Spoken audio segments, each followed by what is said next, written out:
ನಮಸ್ಕಾರಗಳು. ನಾನು ಅದಿತಿ ವಿಜಯಕುಮಾರ್ ರವಿ. ನಾನು 10ನೇ ತರಗತಿಯಲ್ಲಿ ಓದುತ್ತಿದ್ದೇನೆ. ನನ್ನ ಶಾಲೆಯ ಹೆಸರು ಲೋಕಮಾನ್ಯ ವಿದ್ಯಾಮಂದಿರ್ ಹೈಸ್ಕೂಲ್ ಗೋರ್ಗಿ. ನಾನು ಭಾರತದಲ್ಲಿಯ ವಿಜ್ಞಾನ ಮತ್ತು ತಂತ್ರಜ್ಞಾನದ ಉತ್ತಮ ಸಾಧನೆಯ ಬಗ್ಗೆ ಒಂದೆರಡು ಮಾತುಗಳನ್ನು ಆಡಬಯಸುತ್ತೇನೆ. ಸ್ವತಂತ್ರವಾದ ನಂತರ 75 ವರ್ಷಗಳಲ್ಲಿ ಭಾರತ ವಿಜ್ಞಾನ ಮತ್ತು ತಂತ್ರಜ್ಞಾನದಲ್ಲಿ ಪ್ರಗತಿ ನಿಜವಾದ ಆಶ್ಚರ್ಯವನ್ನು ಮಾಡುತ್ತದೆ.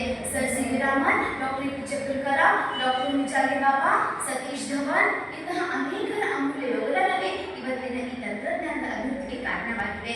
ಭಾರತ ತನ್ನ ಮುಂದಿರುವ ಅಜ್ಞಾನ, ಬಡತನ, ಹಸಿವು ಇವುಗಳ ನಡೆದು ಮೆಟ್ಟಿನಿಲ್ಲಬೇಕಾದರೆ ವಿಜ್ಞಾನ ಮತ್ತು ತಂತ್ರಜ್ಞಾನದ ಮೊರೆ ಹೋಗಲೇಬೇಕಾಗಿದೆ.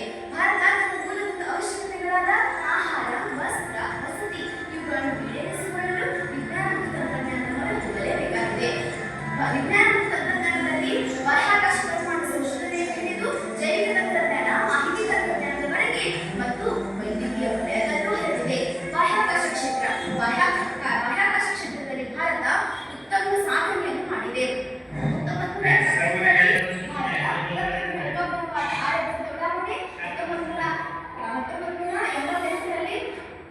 ಚಂದ್ರಯಾನ 1, 2013ರಲ್ಲಿ ಮಂಗಳಯಾನ, 2023ರಲ್ಲಿ ಚಂದ್ರಯಾನ 3 ಈ ರೀತಿ ಭಾರತ ಯಶಸ್ವಿ ಉಡಾವಣೆಗಳನ್ನು ಮಾಡುತ್ತಾ ಬಾಹ್ಯಾಕಾಶ ಕ್ಷೇತ್ರದಲ್ಲಿ ವಿಶ್ವ ನಾಯಕನಾಗಿ ಹೊರಹೊಮ್ಮುತ್ತಿದೆ. ಇನ್ನು ರಕ್ಷಣಾ ಕ್ಷೇತ್ರದಲ್ಲಿ ಭಾರತ ಆಕಾಶ್ ಅಗ್ನಿಗಳಂತಹ ಕ್ಷಿಪಣಿಗಳನ್ನು, ತೇಜಸ್ದಂತಹ ಜೆಟ್ ವಿಮಾನಗಳನ್ನು, ಬ್ರಹ್ಮೋಸ್ದಂತಹ ಸೂಪರ್ಸೋನಿಕ್ ಕ್ಷಿಪಣಿಗಳನ್ನು, ಜಲಾಂತರ್ಗಾಮಿಗಳನ್ನು, ಯುದ್ಧ ನೌಕೆಗಳನ್ನು ಮತ್ತು ಅರಿಹಂತಂತಹ ಬ್ಯಾಲಿಸ್ಟಿಕ್ ಕ್ಷಿಪಣಿಗಳ ಬಳಕೆಯಿಂದ ಸ್ವಾವಲಂಬಿ ರಾಷ್ಟ್ರವಾಗುತ್ತಿದೆ. Doctor A P J. ಅಬ್ದುಲ್ ಕಲಾಂ ಅವರ ಅಮೂಲ್ಯ ಕೊಡುಗೆಯಿಂದಾಗಿ ಭಾರತ ಇಂದು ಸ್ವಾವಲಂಬಿ ರಾಷ್ಟ್ರವಾಗಿ ನಿಂತಿದೆ ಎಂದರೆ ತಪ್ಪಾಗದು.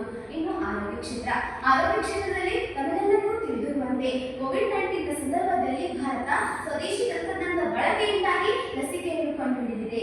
ವಿಶೇಷವಾಗಿ ಹೇಳುವುದೇನೆಂದರೆ ಭಾರತ ಗರ್ಭಕಂಠ ಕ್ಯಾನ್ಸರ್ನ ಮೇಲೆ ಲಸಿಕೆಯನ್ನು ಕಂಡುಹಿಡಿದಿದೆ. ಇದು ಭಾರತ ಜಗತ್ತಿಗೆ ಕೊಟ್ಟ ಒಂದು ಅದ್ಭುತ ಕೊಡುಗೆ ಎಂದರೆ ತಪ್ಪಾಗದು. ಭಾರತದಲ್ಲಿರುವ ಔಷಧಿ ಕಂಪನಿಗಳು ಕಡಿಮೆ ಬೆಲೆಯಲ್ಲಿ ಉತ್ತಮ ಗುಣಮಟ್ಟದ ಔಷಧಿಗಳನ್ನು ತಯಾರಿಸುತ್ತಿದೆ.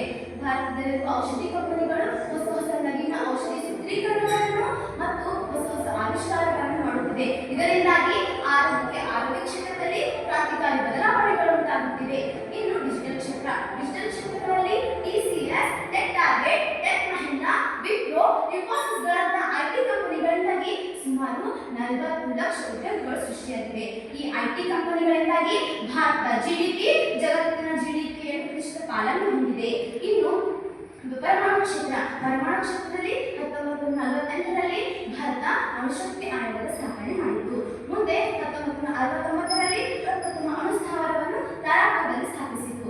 ಇದು ಭಾರತ ಇಟ್ಟ ದಿಟ್ಟ ಹೆಜ್ಜೆ ಎಂದರೆ ತಪ್ಪಾಗದು. ಮುಂದೆ 1974ರಲ್ಲಿ ಭಾರತ ಪ್ರಪ್ರಥಮ ಅಣು ಪರೀಕ್ಷೆಯನ್ನು ಮಾಡಿತು. ಇದರಿಂದಾಗಿ ಅನ್ಯ ರಾಷ್ಟ್ರಗಳು ಭಾರತದ ಒಡವೆಗೆ ಬರದಂತಾಗಿದೆ.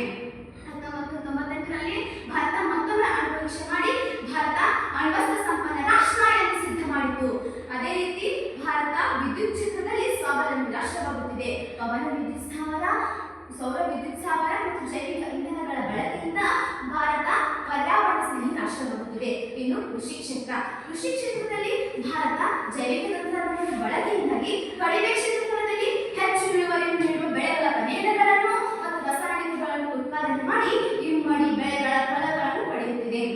ಅದೇ ರೀತಿ ಭಾರತ ಬಾಹ್ಯಾಕಾಶ ಕ್ಷೇತ್ರ, ಆರ್ಟಿಫಿಷಿಯಲ್ ಇಂಟೆಲಿಜೆನ್ಸ್, ಬ್ಲಾಕ್ ಚೈನ್ಗಳಂತಹ ಉದಯೋನ್ಮುಖ ಕ್ಷೇತ್ರಗಳಲ್ಲಿ ಭಾರತ ವಿಶ್ವ ನಾಯಕನಾಗಿ ಹೊರಹೊಮ್ಮುತ್ತಿದೆ ಎಂದರೆ ತಪ್ಪಾಗದು. ಕೊನೆಯದಾಗಿ ನಾನು ಹೇಳುವುದೇನೆಂದರೆ ಜಾಗತಿಕ ಸಂಶೋಧನಾ ಸಂಸ್ಥೆ ಪ್ರಕಾರ ಭಾರತ ವಿಜ್ಞಾನ ಮತ್ತು ತಂತ್ರಜ್ಞಾನದಲ್ಲಿ 46ನೇ ಸ್ಥಾನದಲ್ಲಿದೆ. ಇದು ನಾವು ಇನ್ನೂ ಸುಧಾರಣೆಯನ್ನು ಕಾಣಬೇಕು ಎಂದು ಸಾರಿ ಹೇಳುತ್ತಿದೆ. ಭಾರತ ವಿಜ್ಞಾನ ಮತ್ತು ತಂತ್ರಜ್ಞಾನಕ್ಕೆ ಹೆಚ್ಚು ಒತ್ತನ್ನು ಕೊಡಬೇಕಾಗಿದೆ. ಇದರಿಂದಾಗಿ ನೀತಿ ಆಯೋಗದಡಿ ಭಾರತದಲ್ಲಿ ಸುಮಾರು 40,000 ಸಂಶೋಧನಾ ಕೇಂದ್ರಗಳನ್ನು ಸ್ಥಾಪಿಸಲಾಗಿದೆ ಮತ್ತು ಭಾರತ ತನ್ನ ಆದಾಯದ ಅಥವಾ ಬಜೆಟಿನ ಕೇವಲ 0.06% ವಿಜ್ಞಾನ ಮತ್ತು ತಂತ್ರಜ್ಞಾನದಲ್ಲಿಯ ಸಂಶೋಧನೆಗೆ ಮತ್ತು ಪ್ರಗತಿಗೆ ಮೀಸಲಿಡುತ್ತಿದೆ. ಆದರೆ ಇದು ಇತರ ರಾಷ್ಟ್ರಗಳಾದ ಚೀನಾ ಮತ್ತು ಅಮೆರಿಕಗಳಿಗೆ ಹೋಲಿಸಿದರೆ ಅದು 2% ಹಣವನ್ನು ನಮ್ಮ ಬಜೆಟಿನ 2% ಹಣವನ್ನು ಇದಕ್ಕೆ ಮೀಸಲಿಡುತ್ತಿದೆ. ಭಾರತ ತನ್ನ ಶಿಕ್ಷಣ ವ್ಯವಸ್ಥೆಯಲ್ಲಿ ಬದಲಾವಣೆ ಮಾಡಬೇಕು.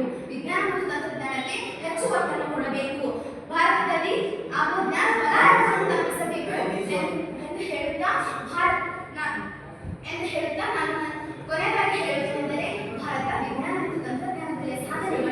ನಾವೀನ್ಯತೆಗೆ ಮತ್ತು ಪ್ರಗತಿಗೆ ಪುರಾವೆಗಳಾಗಿವೆ ಎಂದು ಹೇಳುತ್ತಾ ನನ್ನ ಈ ಚಿಕ್ಕ ಭಾಷಣ ಜೈ ಹಿಂದ್, ಜೈ ಭಾರತ್.